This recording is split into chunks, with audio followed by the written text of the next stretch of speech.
हमें जो आशंका था वही हुआ। एक वीडियो देख लीजिए इस लेडीज़ का और समर्थन में कमेंट देख लीजिए। चंद्रशेखर आजाद मोदी को कह रहे हैं कि आप सुधर जाइए, अगर सोच रहे हैं कि ये बिल हम वापस ले लेंगे तो फिर जैसे ही बिल वापस लीजिएगा हम लोग इस देश में रहने नहीं देंगे। बहुत अच्छा कर रहे हैं, बहुत अच्छा कर रहे हैं कि अगर तुम 10% हो डर से और तुम अगर वापिस ले लोगे तो हम लोग 90% हम लोग क्या कर देंगे, इतना सोच लो। क्योंकि एक ही चीज हम जानते हैं कि दलितों के हाथों में जब एक कलम उठी थी ना तो संविधान लिख दिया, और जब तलवार उठी ना तो भीमा कोरेगांव लिखा दिया। तो याद रहे मोदी जी को भी, और जो मोदी जी का विरोध करने वाले जितने बिलबिल्ला सब निकला है बिलियन से, वो सब संभर जाए।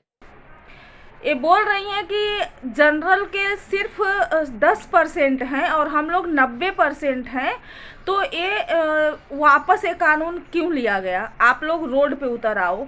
ऐसे ही अंधभक्त, ऐसे ही बेविचार लोग जो है जातिवाद जो फैलाते हैं, नफरतवाद फैलाते हैं, यही डर था।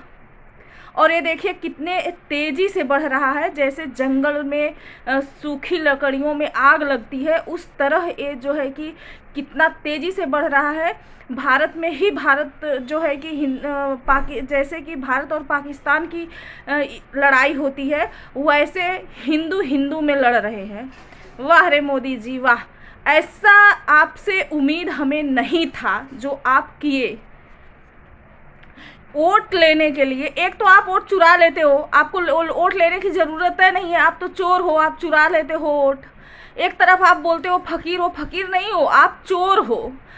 जिसके हाथ में जूठा ग्लास होना चाहिए उसके हाथ में हम सरकार दे दिया गया, इतनी ऊंची पद की कुर्सी दी गई, इनको प्रधानमंत्री बना दिया गया। ये पचा नहीं पा रहे हैं, क्योंकि जब किसी को अपने हिसाब से ज़्यादा कोई चीज़ मिल जाता है ना तो वो चीज़ लोग पचा नहीं पाते हैं। यही मोदी जी के साथ हुआ। वही ट्रम्प, वही अमेरिका इनको एक बार वीज़ा देने से मना कर दिया था। आज जो है कि जब ये प्रधानमंत्री हो गए तो भाई वहीं हाथ मिलाते हैं, आना जाना होता है, रिश्तेदारी है। लेकिन बस बातें वही है कि पचा नहीं पा रहे हैं। ये मोहतरमा का वीडियो देख लीजिए, कमेंट देख लीजिए आप लोग। हमें इसी का डर था जो हो रहा है और हुआ भी, जो कि आप लोग देखे ही न्यूज़ पे चल रहा है कि लड़की के साथ कैसे बदतमीजी हुई, कैसे 50,000 लिया गया, कैसे उसके बाप की नौकरी गई। हर एक चीज़ देखा जा रहा है। हमारा देश कहाँ लेके जाना चाह रहे हैं मोदी जी हमें नहीं पता, लेकिन ये मतलब हम क्या बोले, जितना कड़े शब्द में निंदा करें उतना ही खराब है। हम कभी जातिवाद नहीं किए हैं, ना हम कभी करेंगे, क्योंकि हमें इतना समझ है कि हमारा हिंदुस्तान है, हिंदुस्तान के हर वर्ग के लोग हमारे अपने हैं, हम आपस में अपने हैं। लेकिन ये देखिए, जैसे कान में मंत्र फूंक दी थी, वो क्या उसका नाम है, जिसके वजह से राम को वनवास हो गया था, शकुनी की तरह, मंथरा की तरह मोदी जी भी कर रहे हैं। अगर मैं गलत नहीं हूँ तो आप लोग कमेंट करके ज़रूर बताइएगा। क्या ऐसे देश चलाएंगे? क्या ऐसे देश चलेगा?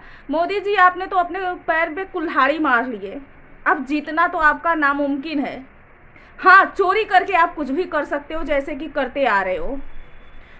और यहाँ पे हम जो है कि बोलना चाहेंगे कि कुछ जो है कि हैं नेता, वहाँ पे सांसद हैं, जैसे कि मनोज तिवारी हैं और रवि किशन हैं, निरहुआ हैं। पहली बात तो निरहु यादव हैं। अभी ये नहीं समझ में आ रहा है कि यादव लोगों को भी ये दलित में डाल दिए। हद है भाई, बहुत बड़ी गंदी राजनीति आप खेल रहे हो। ऐसा राजनीति नहीं करना चाहिए था आपको। मतलब इतना हाई लगेगा लोगों का कि आप सोच भी नहीं पाओगे। दादियाँ रो रही हैं, सबको टेंशन हो गया ना, क्योंकि इसमें क्या है कि जनरल वाले कुछ नहीं करेंगे और बाकी लोग प्रताड़ित करेंगे, परेशान भी करेंगे और जेल भी जो है भिजवाएंगे। अगर प्रमाणित नहीं कर पाए तो 10 साल की सज़ा, और प्रमाणित कर भी दिए तो जो अपराधी है वो बाइज्जत जो है बरी हो जाएगा, और जो पीड़ित है उसका क्या? ये कौन सा नियम आप लाए? ये कौन सा कानून आप लाए? बहुत गंदा कानून लाए हो, बहुत गंदा कानून आप लाए थे। जो सुप्रीम कोर्ट का धन्यवाद। उसमें भी कुछ लोग आ जा रहे हैं, बोल रहे हैं कि वहाँ भी बैठे हैं पंडित, बैठे हैं, ये है वो है। तो भैया वो आरक्षण में नहीं बैठे हैं, पढ़ लिख करके बैठे हैं, आरक्षण में उनको नहीं बैठाया गया है। हालांकि मैं इस पे ज़्यादा कुछ नहीं बोलूँगी, लेकिन जो सच है वही मैं बोलूँगी। एक बार आँख की पट्टी खोलो, हम हिंदुस्तानी हैं, हम पूरा हमारा हिंदुस्तान एक परिवार है। उसको तोड़ने का काम मोदी कर रहे हैं, जो नहीं करना चाहिए। धन्यवाद।